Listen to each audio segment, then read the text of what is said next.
Hey, John. Hey, Greg. How you doing?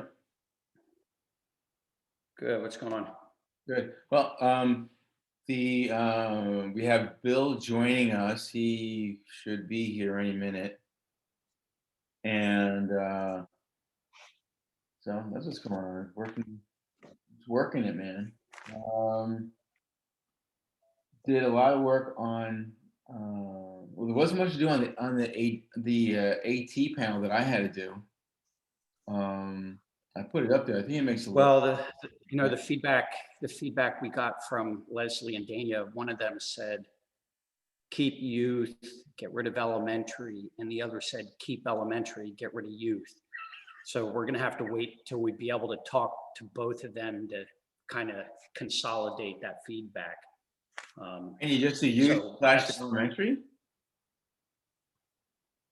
well, maybe. I mean, and it could be that they were focused on different sports or something. You know, their head might have been thinking of a different sport. So we just have to kind of consolidate their feedback and Right. figure out what we're doing. But we're close on those things anyway. So it's not I too, think so.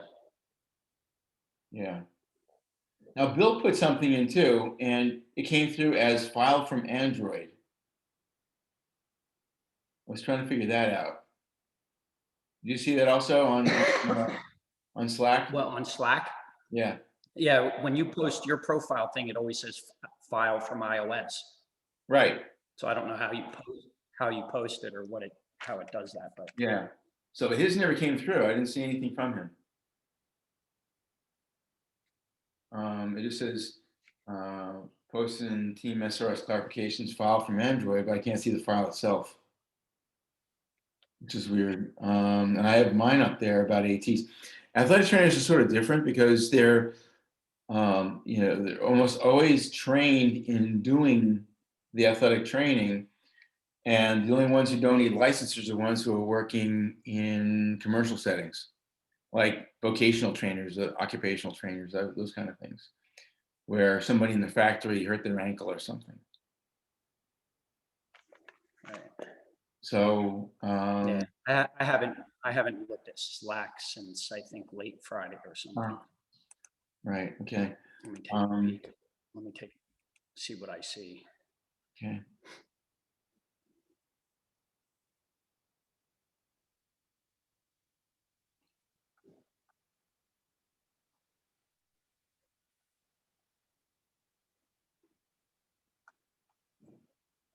I mean, I see his file attachment and I can download it. I'm not even seeing that. Yeah, right under where it says file from Android, it shows like a preview. It basically looks like the spreadsheet. He took my spreadsheet and I can't tell what he did, what changes he made, but there's definitely a file there that I can download. Oh, there you go. I got it too. Here I can kind of look at my video. This is what it looks like. Yeah, I just opened. I just figured that out too. I just was it didn't click. It didn't open the first time I clicked it.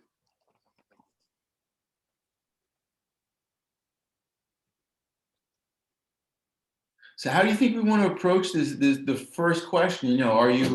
What role are you? Do you want to have all 11 laid out, or do you think that it makes sense to?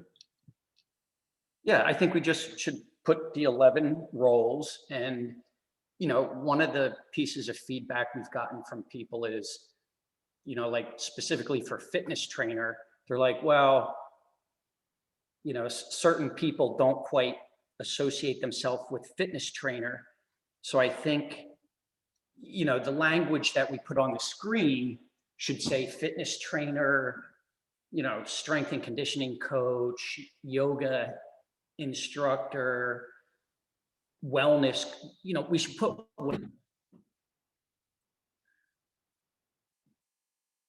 Oh, you froze.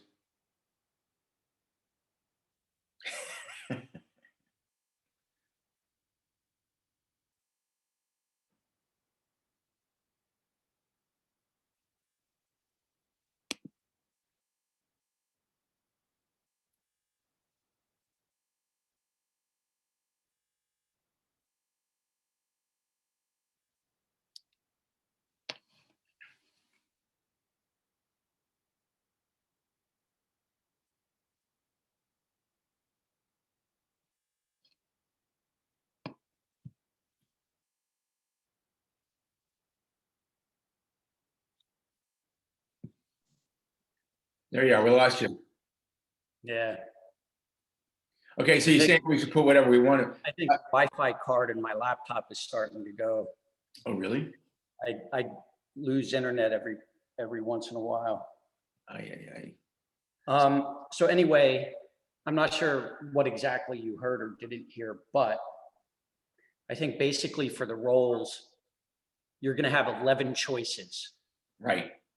How we describe those 11 choices is yet to be determined. So for example, fitness trainer might say fitness trainer, yoga instructor, strength and conditioning coach, whatever.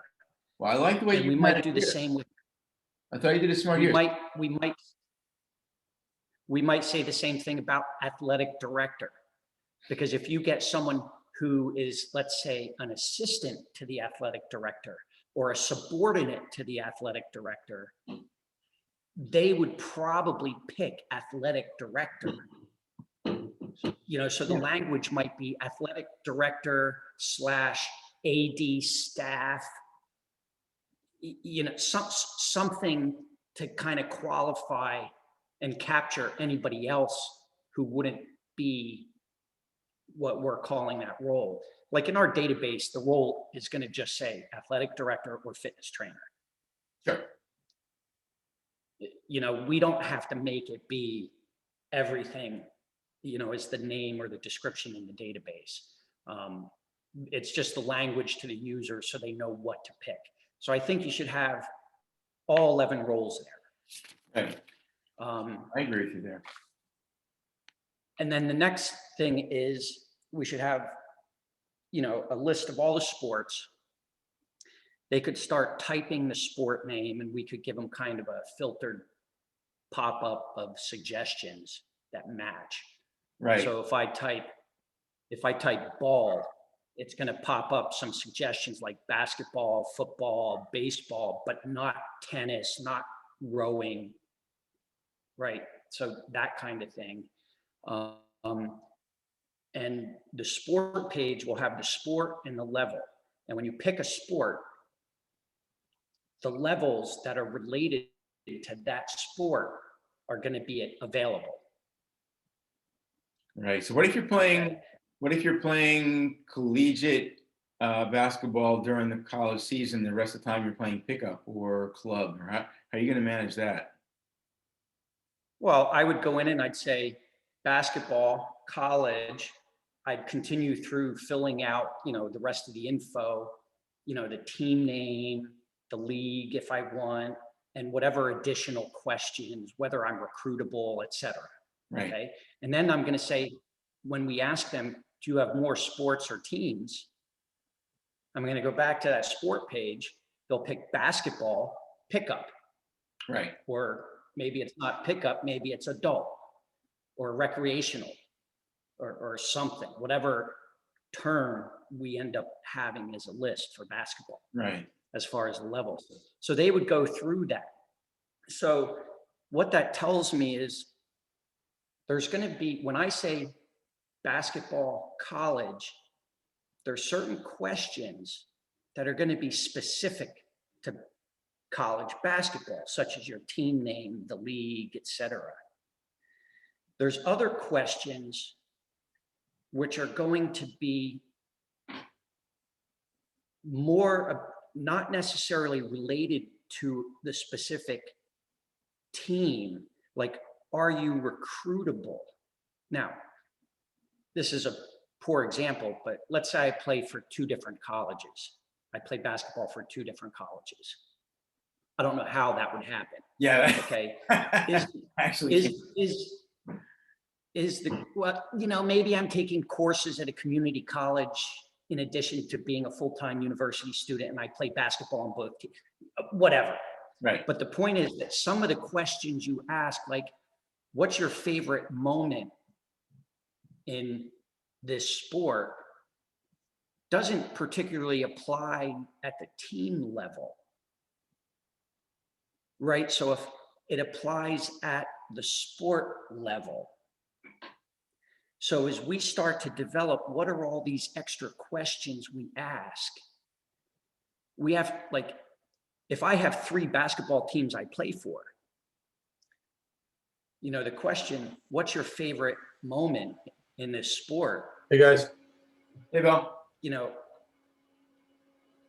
depending how we design the layout and the flow, it might show up the same, exactly the same for all three teams that I put in. Right, right.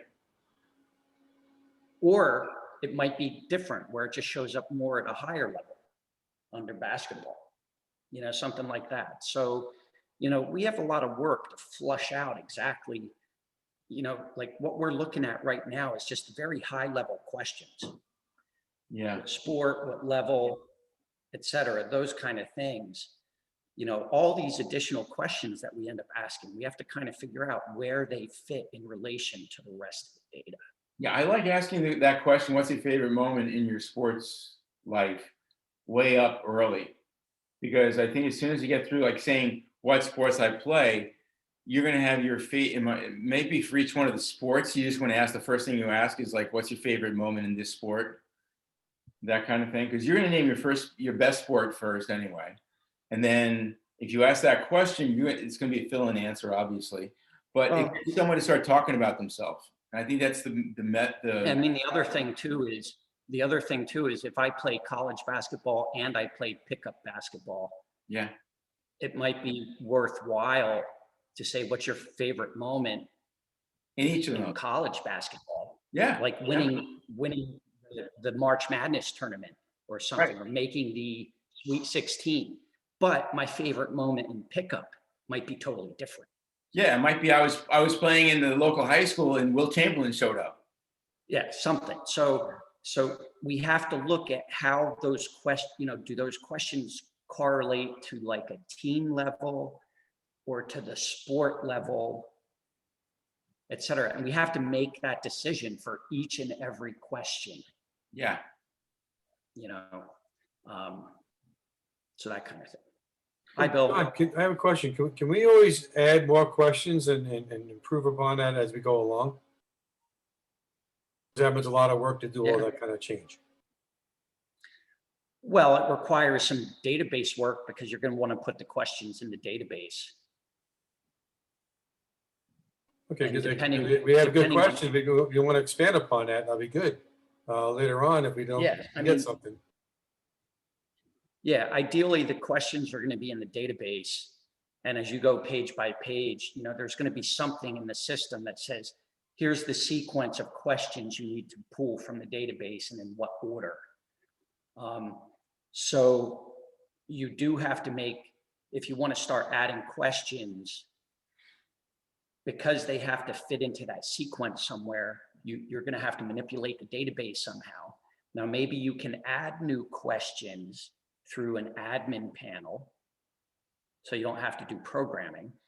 Maybe in the admin panel, you can say, here's the order of questions. I just added a new one. Where do I want it in the sequence of questions? And maybe that can be done in the admin panel. So the programming of the admin panel that we would use to do that is going to be significantly complex. But you build that once, then every time you add a question, you need to put it in the middle of the other questions you have. Right. You don't have to reprogram the system. Right. Okay. Right. It's going to affect like the ambassadors because I'm sure the ambassadors who are running particular sports are going to want to ask questions too to get more detailed information, correct? So they can better help the person getting involved in that particular sport. Yeah, I'm not so sure that you would be relinquishing administrative control to the ambassadors of the sports.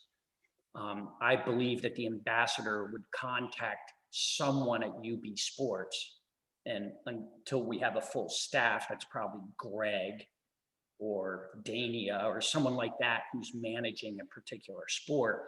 And they say, I want to add these questions.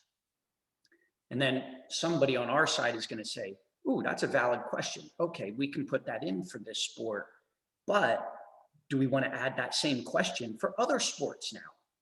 Yeah, that's a bigger level than just the ambassador. Ambassadors got their own niche in their sport. So if you think about how in my spreadsheet I kind of describe these relationships like between the sport and the level and stuff like that. You're going to have to do the same thing. Here's a question 1. Here's question 2. Here's question 99. We're going to have to say, what sports do these questions apply to? Does it apply to a sport on its own? Does it apply to a sport only at a specific level? So for every question we create, we have to define those relationships. Yeah, it's true.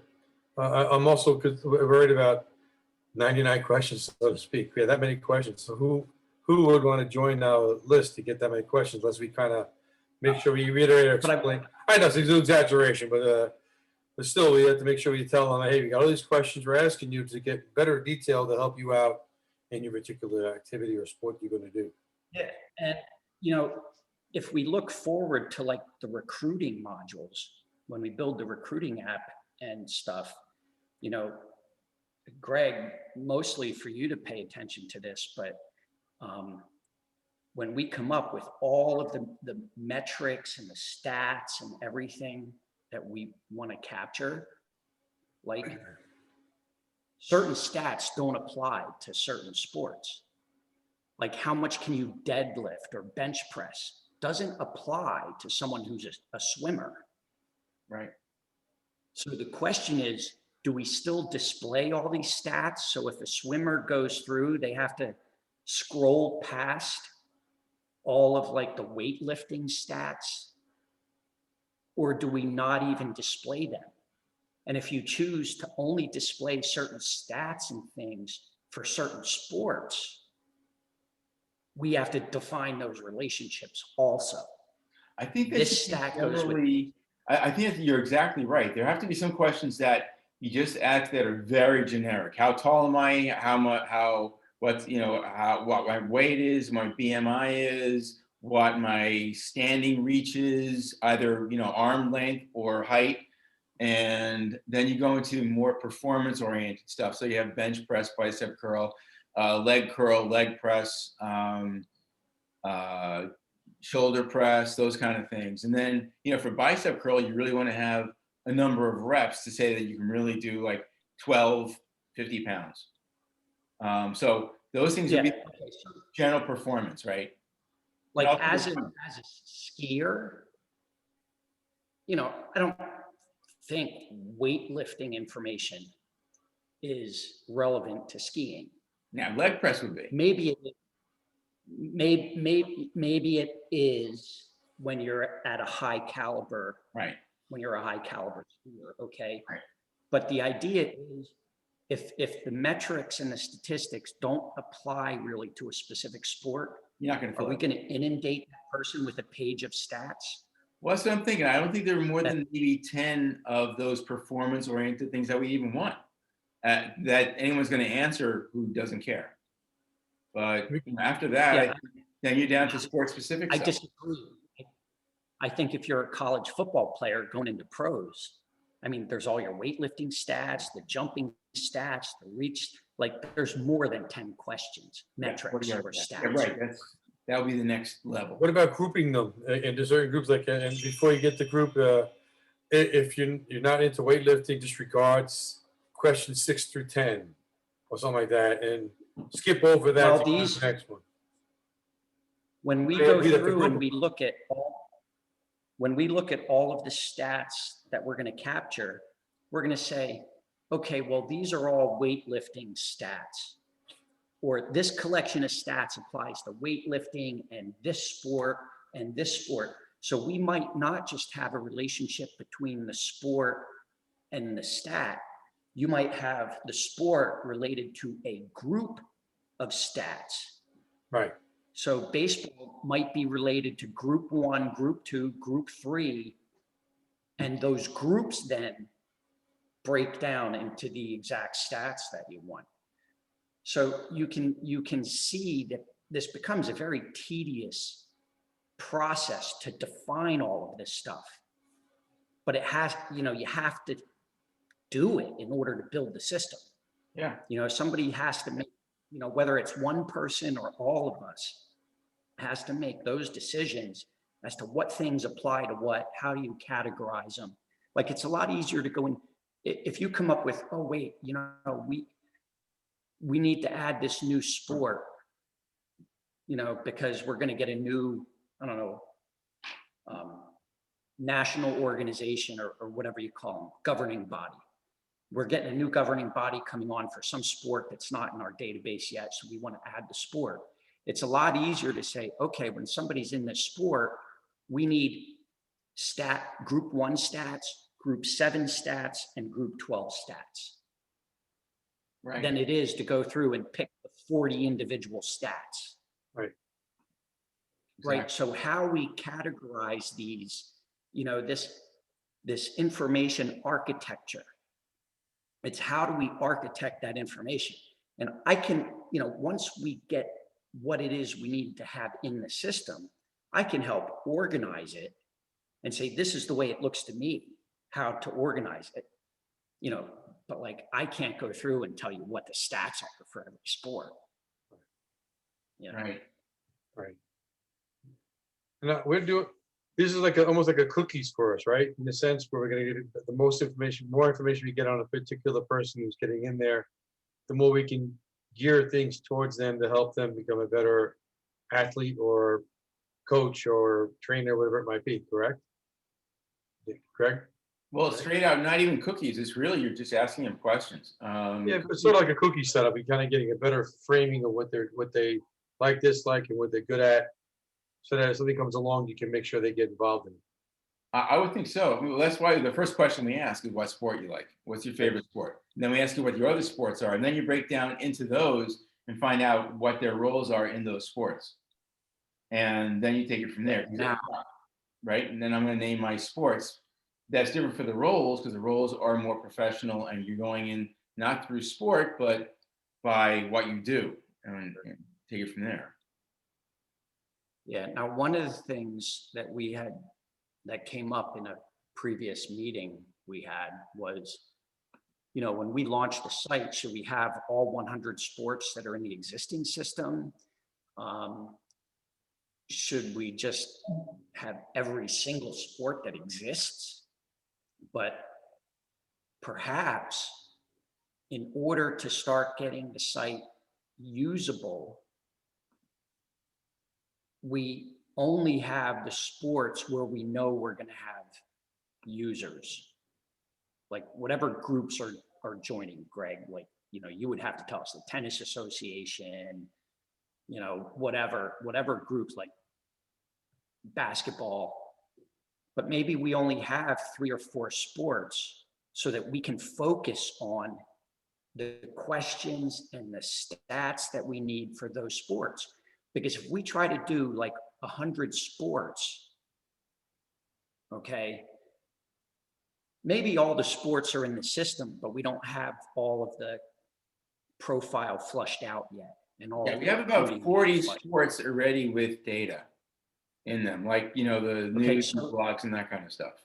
But my point is, if we wait until we do all 40 of those sports to come up with all of the profile questions, all of the statistics and stuff for recruiting. Yeah, definitely. We can't do that. It's going to take us months. Yeah. So we focus and say, okay, here's our biggest 3 sports right now. We need to finish these profiles and these stats. Oh yeah, definitely. Even though we have other sports in there. Right, we have resources. All Right, exactly. We have resources for those sports, but we don't have you telling us exactly what your stats are for rowing or whatever. Right. Lacrosse, highlight, or whatever it might be. Yeah. Right. Then you can say, okay, this month we're going to have, when we launch, we're going to have these 3 sports flushed out. Right. When another month passes, we're going to add these 2 more sports. The next month, we're going to add these 2 more sports. And then if we come up with an agreement that some new national governing body is going to join or whatever, then we focus on that. Right. And get that one in there. Yep. Well, that should be one of our real jobs should be as we go along this is to reach out to any coach in like professional coach or college coach in those sports and immediately nail them on what stats they need. And that should be a regular job for, once we get funded, that should be a regular job for somebody to do. And, we need to have that information. That's where we get going on that. As far as what we need, for the resources, that's easy. We just get an Olympic athlete or a top athlete to tell us where they're going to get with the URLs of the blogs, of the videos, the skills and drills videos, the competitions, that kind of stuff. And then we can load it using the dashboard we already have built. Hopefully they're going to reproduce for the new site that will allow the Olympic athlete to load all that data in. Because that was a really, I think, a very well done system, but it's on archaic architecture. We really need JavaScript and everything else to make that current, make it easier to use for the Olympic athlete. But as far as them then telling us what stats we need to be following for each sport, they can start, but it's really going to be the Olympic coach or pro coach or college coach who's going to be able to tell us what stats they're following and what they need to see in their athletes. And the other side of that is that we can't even offer that as a recruitment option for anything but the top few sports until we start having enough athletes on site for them to actually start digging through. If we're looking for somebody with an ERA of 3.0 or less, when they start going, there might be 20 baseball pitchers. So that's not really going to do the recruiter or the coach much good. We have to wait till we get to like a critical mass. I think when we get to like 500,000 or 1 million people, we'll have enough people in each one of the sports that are recruiting to be able to make that worthwhile. But before then, we're really just, right now, we're building the backbone for that. So that's what I see us really doing right now. What's more important to me is to make sure that we're supplying them with the experience, the people who, everybody on the site, with the experience through their sports to feel like they're in it and they're watching the sports and they're reading the stuff or watching the videos from the Olympic athlete and they're getting excited about them playing sports rather than getting recruited. So, past the first couple of screens of strength, speed, agility, endurance, after you get through those 4 major categories of personal Accomplishments. Yeah. So you got to have, after that, then we get down to stats, and that's not really necessary unless we're being recruited. So I'd much rather just get the basic stuff down and then worry about the stats for each one of the sports. You're right, John. There's no reason to have any of that stuff in until we're developing the recruiting and we have enough people on the site to make that worthwhile. So I really like what we're doing on the roles and nailing that down, much more so than worrying about the stats for each one of the sports and worrying about recruiting. So that's why I liked also that we pushed the recruiting module off to the very end, because this other part is much more important experientially for the members. All right, I want to take a quick look, Bill, at your spreadsheet. I don't see any specific changes. I added quite a few sports on that. I didn't make many changes on it. I did not. I just added more, expanded upon some sports on there and added them to the list. There wasn't many changes on it. Let me open it up again myself. Where's it hiding? Okay, so you only added like sports. I made it more specific to particular sports on there, so it's easier to access and find what you're looking for a particular sport. What I had to take care of. Where is my freaking thing? Who's this over? Open that up. Yeah, I mean, I had gone Yeah, cool. and pulled all the existing sports that are in the current database out. There's like 120 of them or something like that. So I think that's more comprehensive than the others, but I can go through that again and make sure the sports match up. Yeah, I just changed a few things here and there, like optional, required, and some of that. I added that on the data point specs. to it, and I also added on values. I put a lot of them in there. So I got rid of a lot of the stuff that I know we didn't need right away. I did not touch the League of Divisions because I knew Danielle was looking at that one, so I wasn't gonna touch that one yet. You didn't highlight them, so I kind of have to go through cell by cell to see what changed. Yeah, I'm gonna try to go back and look at the highlights for you and take care of that for you. I got so tied up last week that I couldn't get it all fixed up the way I wanted to, and I apologize for that. I wanted to at least get it across to you so you had something that I did. And even in relationships, there's a lot. Like you didn't need a lot of the stuff And there. we're gonna have to kind of resync too, because like Dania and Leslie, one of them said, get rid of elementary, but keep youth. And the other said, get rid of youth and keep elementary. Well, I actually said to get rid So- of elementary and keep youth. Because we talked, Yeah, so I mean, we have to kind of, we'll discuss later, but as we talked about that, elementary doesn't really have a particular category. Most of that elementary school material is youth sports, youth soccer, youth this. It's not really elementary coming out of a school. Yeah, you're not Really gonna is. find a team, you're not gonna find a football team in elementary school, you're gonna find not. junior You and won't- above. Yeah, you won't Yeah, find them in so- elementary. 6th, 7th, and 8th grade, you'll find them. Right, in middle school. That's and above. that's middle school. That's Right. not longer elementary anymore. right. So, and the other thing that I saw was, I think Leslie, in one of her role definitions, she's like, you want to find out if they're a U9 to U18 team manager. Like it's for team managers, like what kind of team is it? And she said, one of the answers is U9 to U18. I'm not exactly sure what that designation is, but like Dania said, get rid of U9 to U18 as a type of team or something. Yeah, they're all. So the same, there right? are some things that we have to kind of polish up. Yeah. One of them had said, they said, if you're a beginner or advanced or intermediate, it would correlate to like a certain age bracket. Like if you're an advanced player, for example, it would correspond to like college or professional or Olympic. And novice or beginner, whatever term they used, would correspond more to younger age groups or levels. But you know what? You can be an adult and be a novice. Yeah, exactly. Yes. And you can be a young child and be So- very good. Right. So I think we definitely have to kind of review, I have to accumulate this stuff and kind of work it into a new thing and come up with, here's the questions that we need to come up with consensus on. So the most obvious thing is that we just can't take like what Leslie has provided us and say, okay, that's the end of it.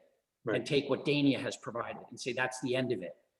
We need to consolidate everybody's input. And then we all have to say, well, how does this all work for us? Right. And if we can't come to consensus, then we throw it on Greg's lap to make the ultimate decision. Right. But I think you could try to do like if you get into relationships, if you take Leslie's, Dania's, and mine and put it all on the one whole thing, so it's a long page, we can send that to everybody. I know on all the different parts of your whole spreadsheet, we can get one big huge one, look at it, and we can consolidate it together, talking with you all of us together to break down things we don't need. Because we may be repeating objects, or like you said before, get rid of one, keep one. You know what I mean? We got to discuss it and say, well, let's keep this not, so we can consolidate each role level or role configuration and make it into the right size of everything. And it could have very well been that one of them, when one of them said, keep elementary, get rid of youth, they were thinking of a specific sport. Right. Where maybe that applies. And the other one was saying the opposite, but they were thinking of a different sport. So maybe both of their feedback is valid, even though they appear to be inconsistent But that's where the relationship comes in.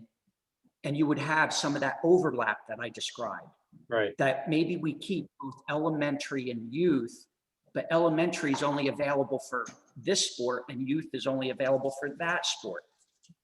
Right? So that's where like that Okay. comes in. Functionally, where does that make a difference? If you're, to me, it seems like it's the setting that's important. It's either a youth setting where it's a club, it's an extracurricular activity, or it's a scholastic activity.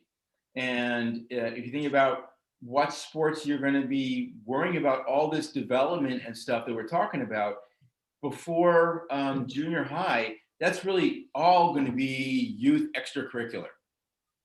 There's no structured, as I know, elementary school teams where they're going to compete against other elementary school teams. Not till Right. 6th grade, correct. You might have, That's all extracurricular until you get to junior high, and then you have middle school leagues, and then high school leagues, and then college leagues, and then pros or adult you leagues. could have, The extracurricular.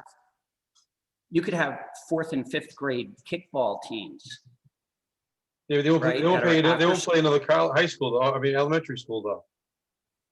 No, and that would be considered intramural, Right. extracurricular. Yeah, But that would, that could be, that's a scenario where the term elementary level does apply. Maybe youth applies. I say both. You Both of know, them. I think we'd have to go to the generic number and just say youth. right. Um, I kind of agree with that. But perhaps.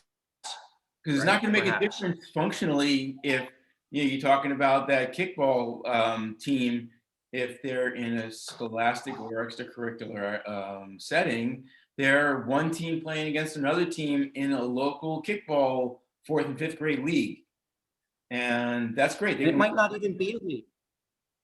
I mean, even at that level, like No. if I think back when I was in school, it's probably, you have like 30 kids that stay after school to play kickball and they just pick sides. Yeah.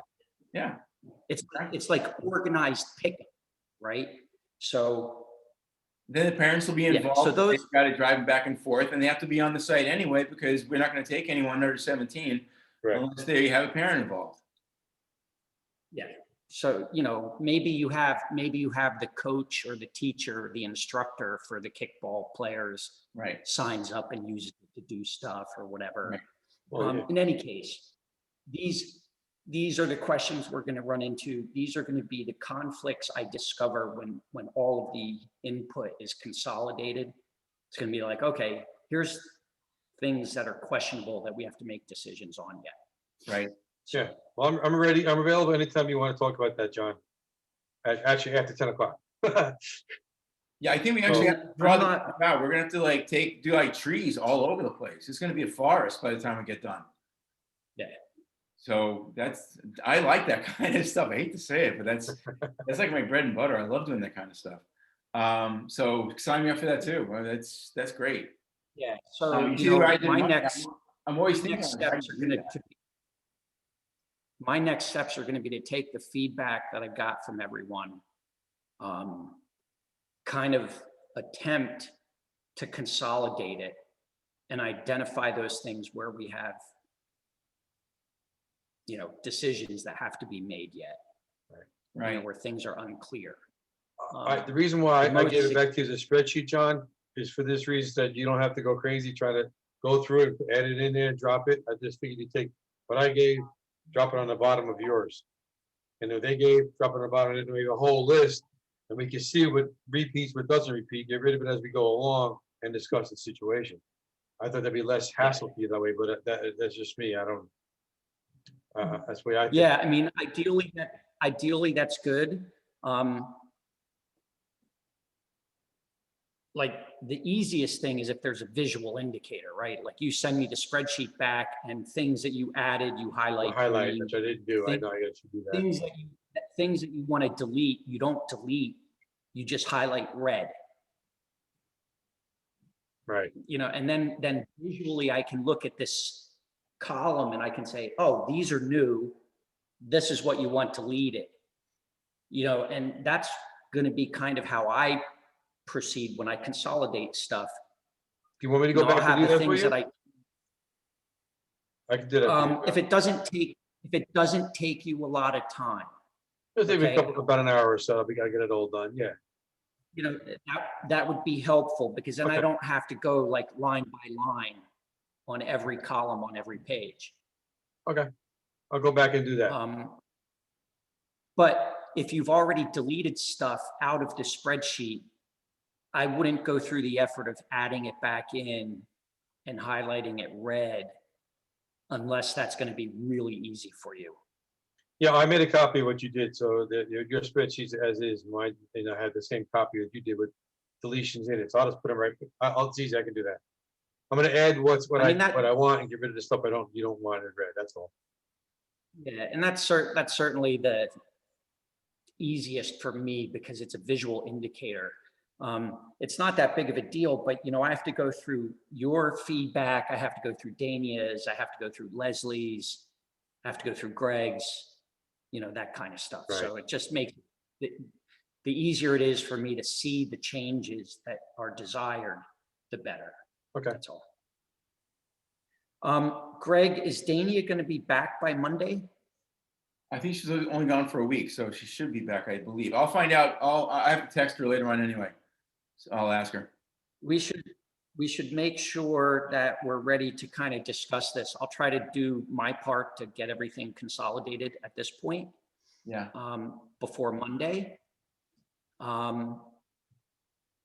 I think also, as far as what we need to present to the developers tomorrow, I think what's important is that the athletes are taken care of, that we have that worked out. And that's really straightforward. As I said, the 4 areas that we care about. And then if we can start narrowing down how many questions we actually have to ask somebody, and is it relevant Well, I think, to their... Greg, I think what we can do is we can provide the developers kind of, as far as we've gone with the diagrams, Right. that you're gonna identify your role. You're gonna then pick a sport and a level. You're gonna potentially give us a team name and a league name. You're gonna identify whether you're recruitable. And then there'll be a placeholder that says, here's all the extra questions. And I think we can give that to them. Yeah. And they can start working with that. And we can give them examples of, okay, when it gets to sport and levels, here's the sports, here's the levels, and here's the relationships, and they can start building it. And then as we flush it out and complete it, they can update the database to reflect our final decisions. Yeah.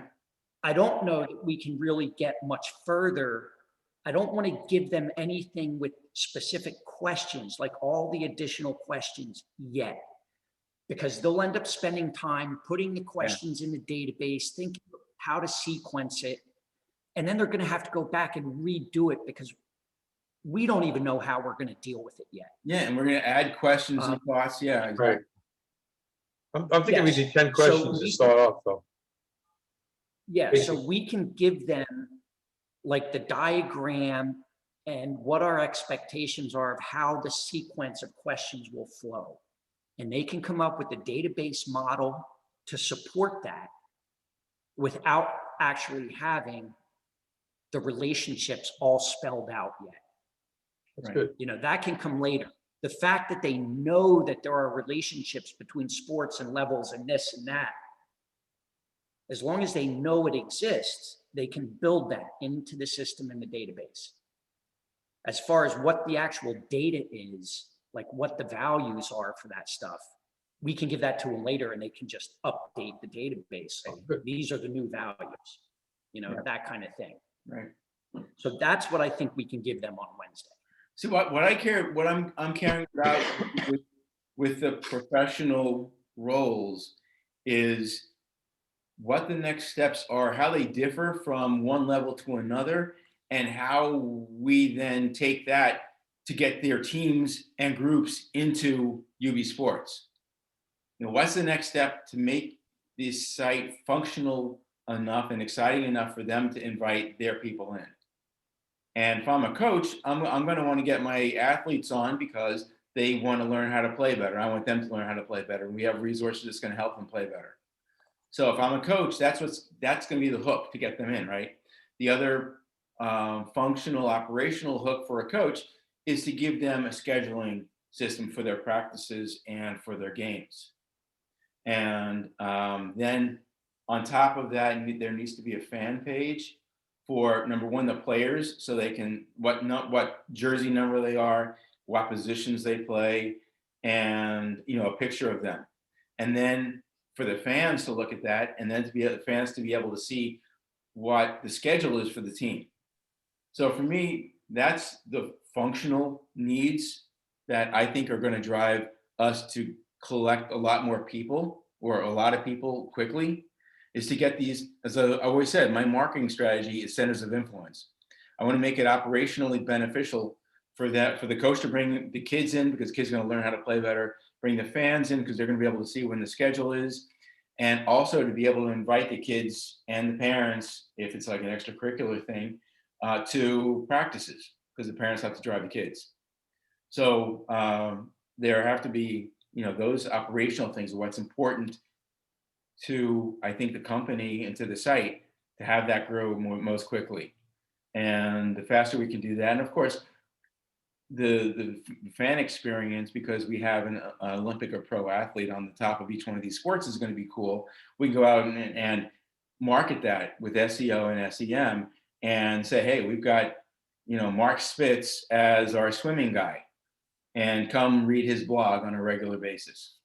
And so I can say Mark Spitz because we're all old guys and we all remember who he is. I was going to say, you can't use Mark Spitz. So, I think that's, what's that, 90s, 80s? But that's, 72 he won. I think he might be like, in a geriatric home someplace already. But yeah, the idea is that we, now it's Michael Phelps, right? Yeah, it's Phelps. That's who the young. Yeah. And is he going to be in this one? That's a big question. But he's certainly training for it. Yeah, you see him on TV all the time now, talking about that counseling and therapy thing. Yeah. Which is important for athletes, potential athletes, to know about. And that got big because he sponsored it, because he went behind it and said, this is great. It helped me through. And then it took off.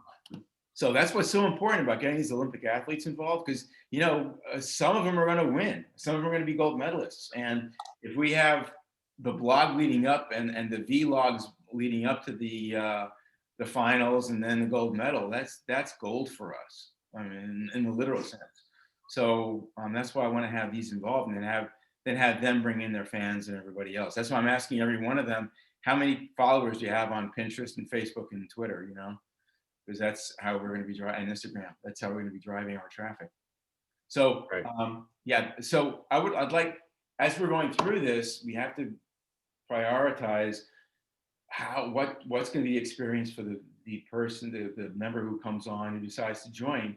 What was your best experience in this sport? As you say, John, in different levels. As a fan in basketball, as a pickup game in basketball, as a college player in basketball, and each one of your roles as a player, what was your most exciting, part? I think that's really cool to do. And I think if we start off with just the profile development parts, like with those 4 segments, who I am, what size I am, what weight I am, that kind of stuff, if you want to fill that in even. But then I think when you start, if you get 1 turn out of 10 into endurance, speed, strength, agility, that's going to go a long way to helping them enjoy their experience. And as soon as we get down to the sports, what's your favorite moment in that sport? That's going to be big. And then what teams do you play on? And, I think also, especially for a fan, what's your most hated moment? Exactly. I was thinking that too. Exactly. Like I can tell you that it was back in, I think it was 75. It was the NFC championship game between the Cowboys and the Vikings. And it was that Drew Pearson Hail Mary where he caught the ball between his hip and his arm and he had a fan throwing a bottle on the field. And Dallas won that game. And I'm a Vikings fan. That was the day that I became a permanent, lifelong hater of the Cowboys. I'm a Cowboy fan. Sorry. Yeah, that's true. And same thing like Patriots. So many people hate the Patriots for what they did with the Deflate Gate and all that stuff. No, So my biggest was the fumble that wasn't. yeah, That was my worst play.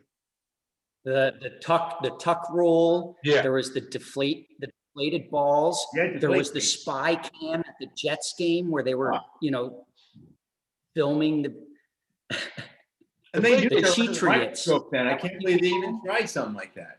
The Deflategate wasn't a big deal to me. I mean, they weren't doing well with the ball deflated. When they put the balls normal for the second half, Brady played better. Oh yeah. So everybody's saying, "Oh, because he deflated, he had to put him back to normal, and he did better." Well, yeah. The fact that he lied about it and did that is actually the biggest problem was, of course. But it's the stupidest. That was a really stupid rule in the first place. For the Super Bowl, each team gets to bring in their own balls. What's that about? Yeah. That was so stupid. So, Right. yeah, the whole It's like thing. baseball has It should be that each team uses balls provided by the other team. Because then they're going to be up to spec.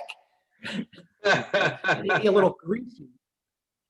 All right, I have to get going. Guys, great call. Yes. Great guidance. Thank you, John. Man, you're kicking butt on this side of things. I really. Yeah, you do a great job, John. So, okay. I'll reach out to Leslie and Dave. If we make can sure get- they're on this Monday.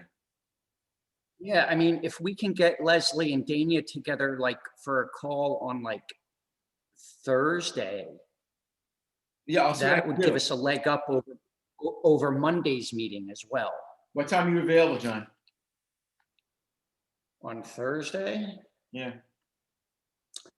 I'm good Well, after 11. probably 10, 11. probably later in the day, later in the afternoon, because I'm going to be traveling from Long Island back to Pennsylvania on Thursday. Okay. Where's Dania? Is it Dania in Europe? Yeah, she's in Europe. I can try to nail her down for some time. That's about 6 hours ahead of us. Yeah, so probably the earlier the better for her, but she might be done with her activities. I'll talk to her. I'll find out. But probably, noon to 3 in that range, John. Possibly even Friday, either Thursday, like after 3 o'clock, That's kind of late. after Maybe. 2 o'clock. How about Friday? Yeah, see, I'm probably not leaving till around 10 on Thursday, and it's like a 4-hour drive. Yeah. And that's if everything's smooth. So like after 2 or 3 on Thursday, or maybe Friday morning.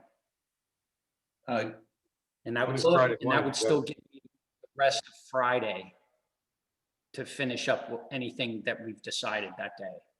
Okay, so Bill, how are you looking on Friday morning? Friday morning is good for me. All right, cool. So I'll talk to After Leslie. 10, though, Greg. 10? After 10, because I'm still working on NBC until about 10 o'clock-ish.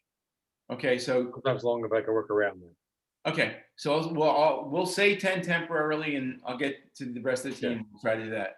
Yeah. So 10 on Friday. Yeah, is that good for you, Okay. John? It's a great call. Thank you very much. I'll get back to you with the timing for Friday.